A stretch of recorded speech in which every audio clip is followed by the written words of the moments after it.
The world is singing a new song, a song we've never sung before. But change comes. It comes in the blink of an eye, You want it louder? the way a leopard emerges. At first unseen, silently, before the naysayers perceive it. Stealth, suddenly, she is there, out in the open, free, as she always was. The Nepalese have a traditional belief that Buddhist monks transform themselves into snow leopards in order to slip across borders unnoticed, to search for medicine in Tibet, the medicine of transformation. Everyone knows what it is to transform. There's not a single woman in this room who doesn't know what it means to rise out of the ashes. And I know there are men in this room who know what it means as well. It comes from suffering, and everyone, women, men, children, you and the audience here today have known what it is to burn inside the way those buildings burned on September 11th, to burn for something real, to burn to give life meaning. Maybe it's that fire, that spark present at the core of everyone that brought you here today, that brings you to want change, just like me. So let's not waste this precious time together, because no one person can bring about the kind of change we're talking about. Systemic change in human relationships, and therefore systemic change in the way we practice diplomacy, in the way we move together as nations, as humanity. Let us not fumble in pessimism and in the mind's trickery, that flimsy ego, that naysayer with that which seeks power over mission and doubts what is possible.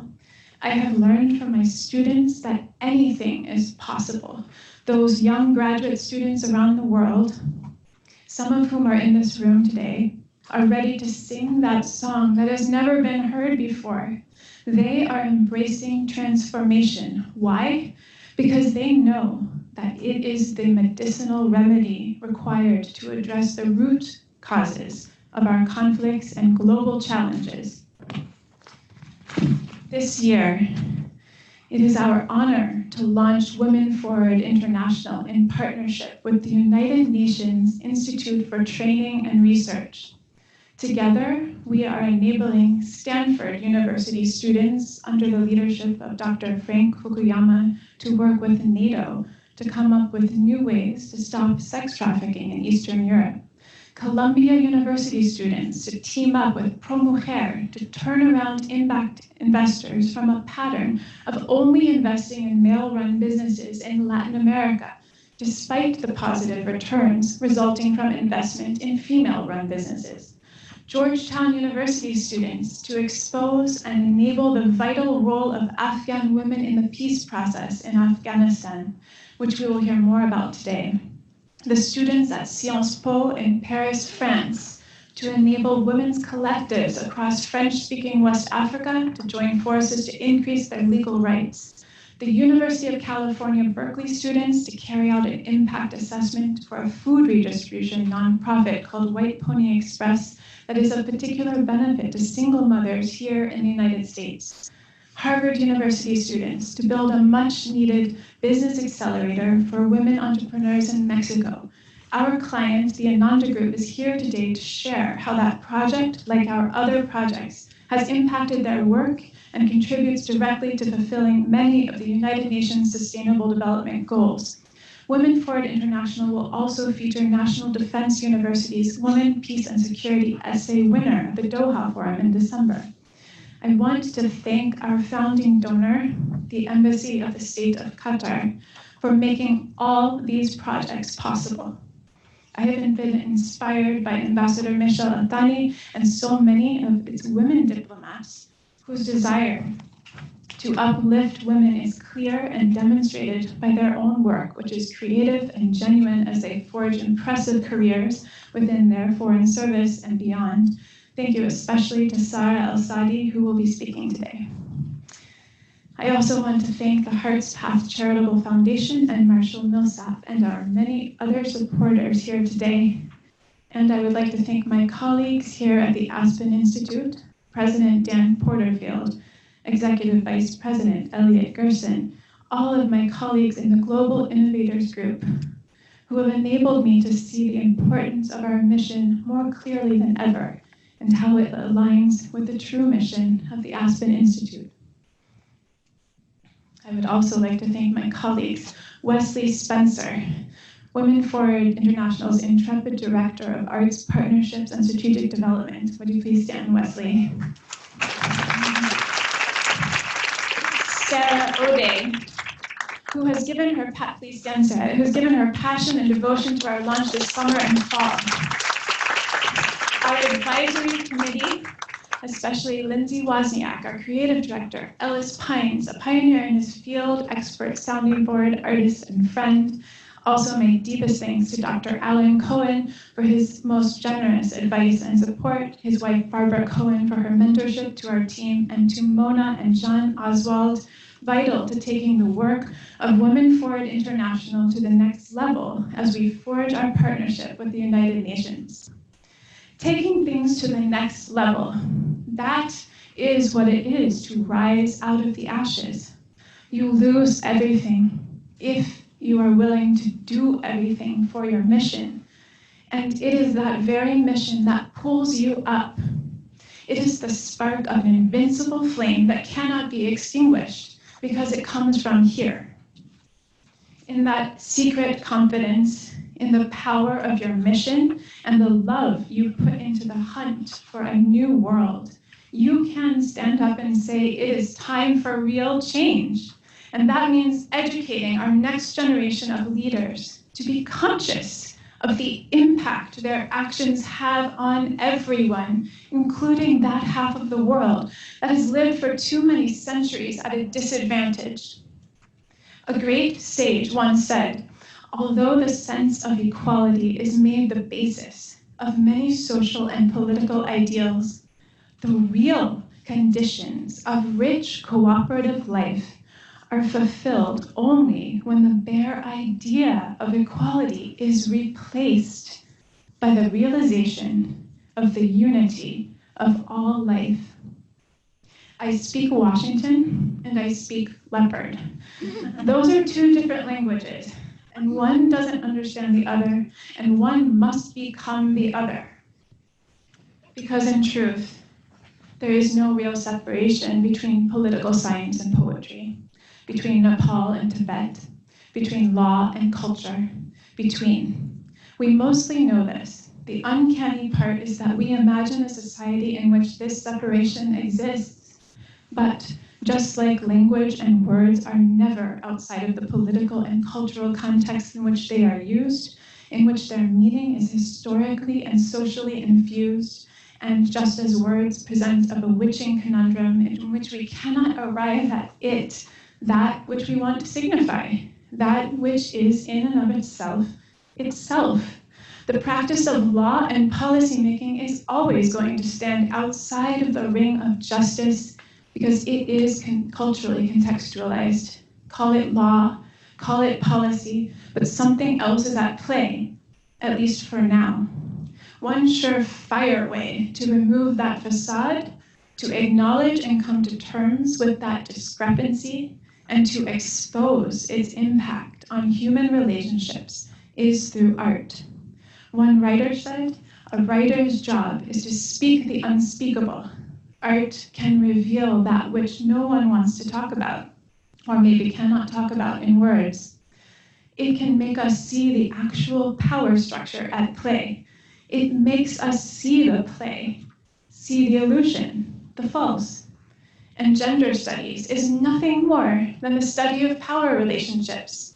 Perhaps that's why it's so controversial. The study of sexism opens the door to the understanding of all power relationships, says Dr. Monica Sharma. You end one ism, you end them all.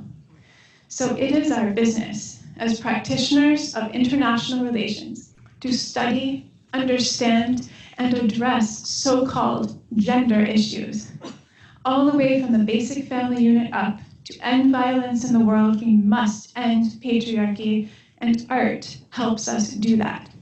Art has traditionally been excluded from the study of politics and the social sciences. It's time to bring it back to its rightful place in education so that we can make progress. It is no accident that the theme of the launch of Women Forward International is the power of art to advance women, to advance humanity.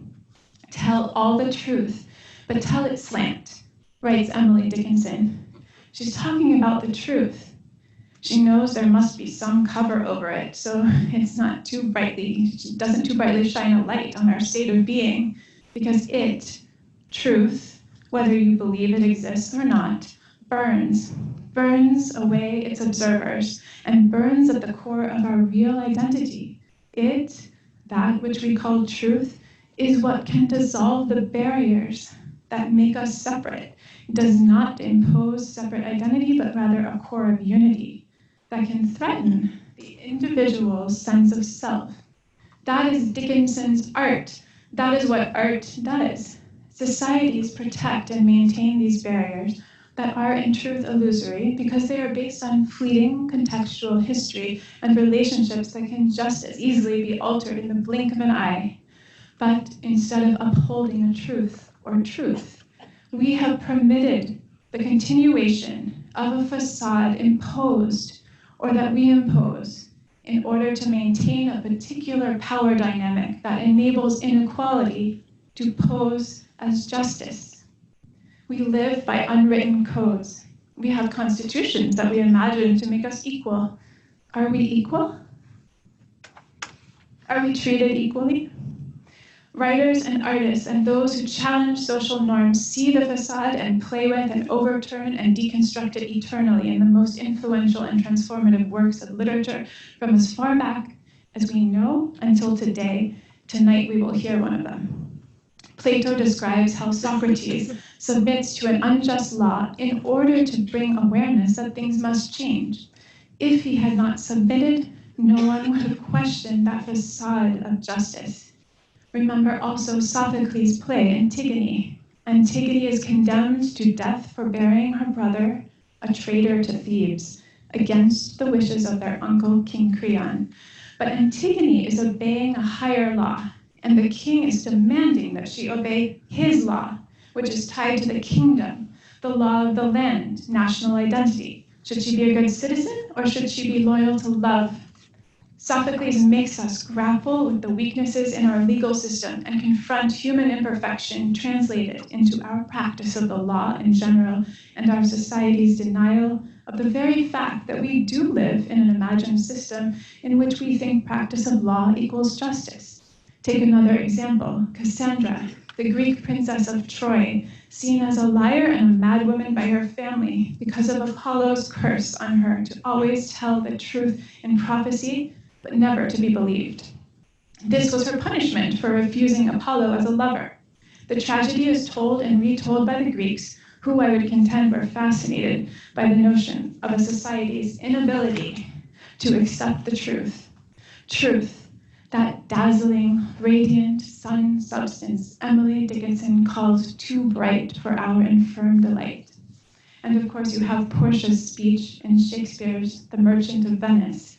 Portia points out that although the justice system in place might have the right to condemn a man for not paying his debt, the actual transaction in question, which involved his giving a pound of his own flesh as payment, opens once again the wound of imperfection in man's law. There is something better than the law, says Shakespeare. There is mercy. I translate that as love. Bell Hooks writes, a genuine feminist politics always brings us from bondage to freedom, from lovelessness to loving.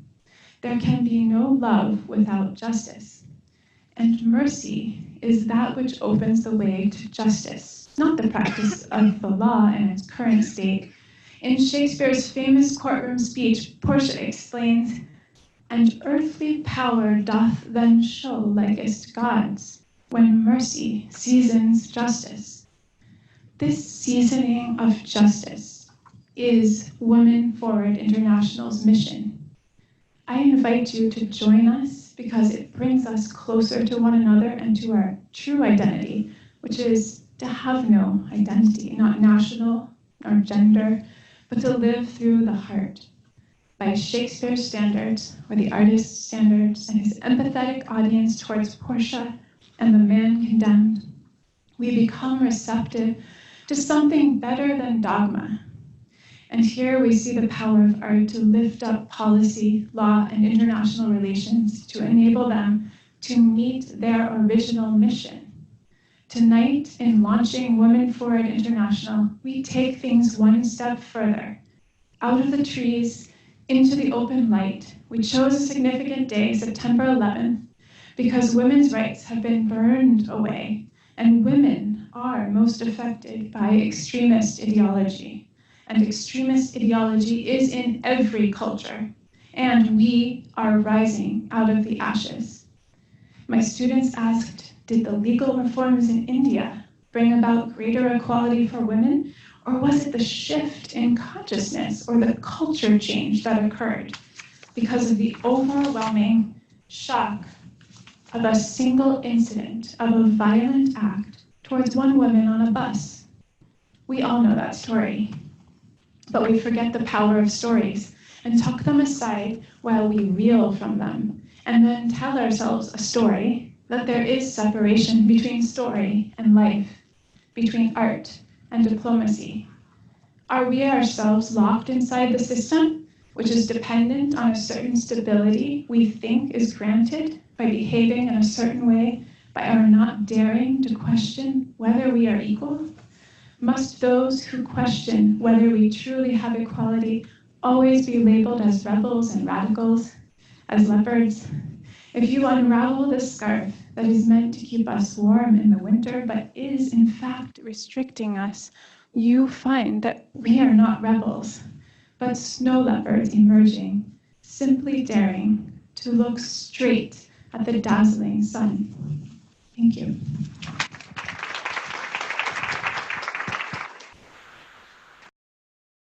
Everyone's always looking in almost any context for some kind of a silver bullet. I don't generally believe in silver bullets. There are so many intractable problems in the world, but I think if there is a silver bullet anywhere, it's advancing women and girls. The Academy is changing, and to the delight of so many faculty and students, this change is part of a worldwide trend in which all institutions are beginning to rediscover their reason for existence, one that allows us to positively transform the world. That is the work of our new initiative called Women Forward.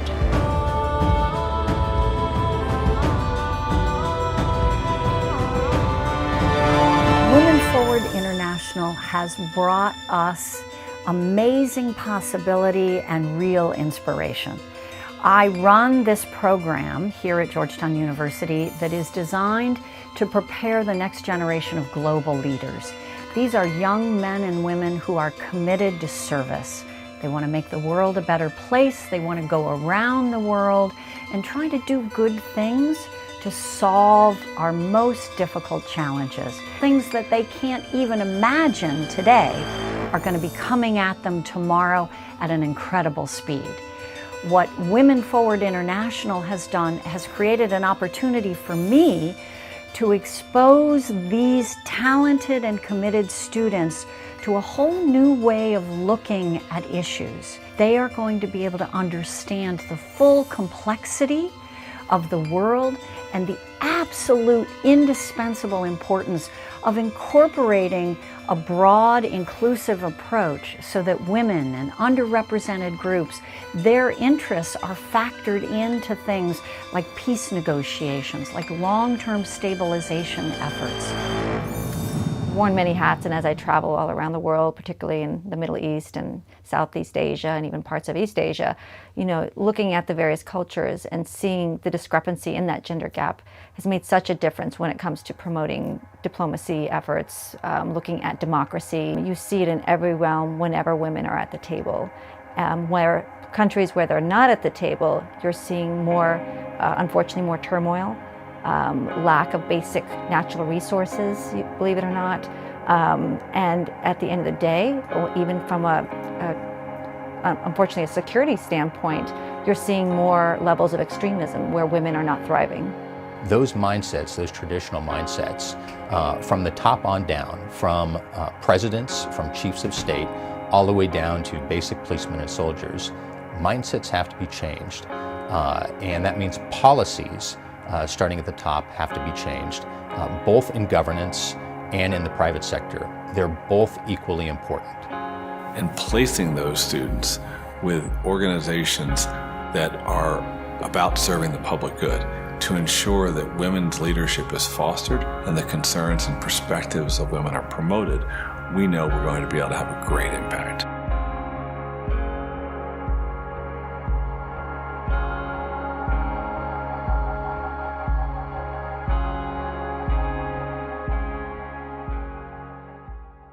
You need to understand your own humanity. You need to understand the humanity of the other, whoever the other happens to be, and that even as we push for greater application of technology in the way we pursue conflict, that we need to retain our roots and our humanity. Art is powerful, it is meaningful, it is thought-provoking. It really is the driver of change. And if we are ever going to change gender equality, we have to turn to the arts. Women Forward, despite its name, is not about women. It is an action-oriented study program for international relations graduate students, women and men, who want to make their research relevant and bring about progress towards human unity in every field, from security to technology to business to the arts. Women Forward enables students to participate in the work of outside organizations by partnering them with nonprofits, corporations, governments, and multilateral institutions on cutting-edge research that advances women. So having access to this quality of professionals with the experience and the focus to do this is something that we couldn't have been able to do otherwise. So in that sense, it's been invaluable to our work, our fund, and our business accelerator. In order for them to continue to succeed and for us as a nation to continue to develop and strengthen, we plan to continue investing in our girls and women. The work of Women Forward International and Qatar are a natural fit because we also believe in the partnership that brings. We have found that amplifying the voices of women and sharing in opportunities to lead doesn't just benefit women, it benefits us all. Through service and continued focus, we can bring resolutions to the problems facing the world.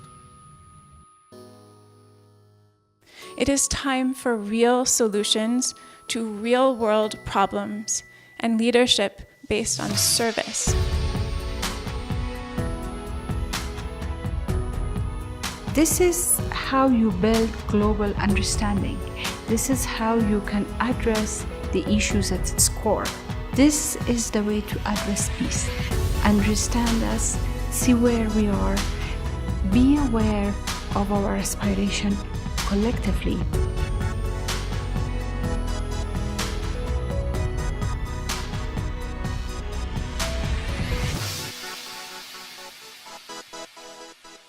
More than ever now, we need our voices to be heard because we do not want to go back.